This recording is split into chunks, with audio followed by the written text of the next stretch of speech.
السلام علیکم ورحمۃ اللہ وبرکاتہ۔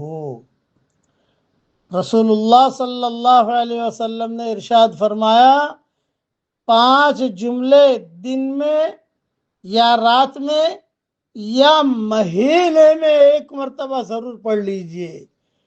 مہینے میں ایک مرتبہ ضرور پڑھ لیجئے، سارے گناہ معاف ہو جائیں گے۔ اب پڑھیے میرے ساتھ۔ نمبر 1، لا الہ الا اللہ واللہ اکبر۔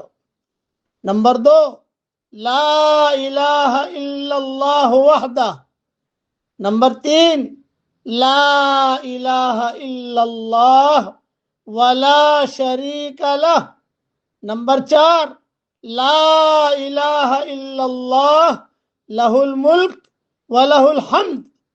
نمبر 5، لا الہ الا اللہ ولا حول ولا قوت الا باللہ۔ یہ مضمون نسائی میں ہے اور ترغیب ترہیب میں بھی ہے۔ کتنی بڑی فضیلت کی چیز ہے۔ مہینے میں ایک مرتبہ پڑھ لیجئے اور انسان کا انتقال ہو جائے گا، سارے گناہ اللہ تعالیٰ معاف کر دیں گے۔ اسے یاد کر لیجئے آپ۔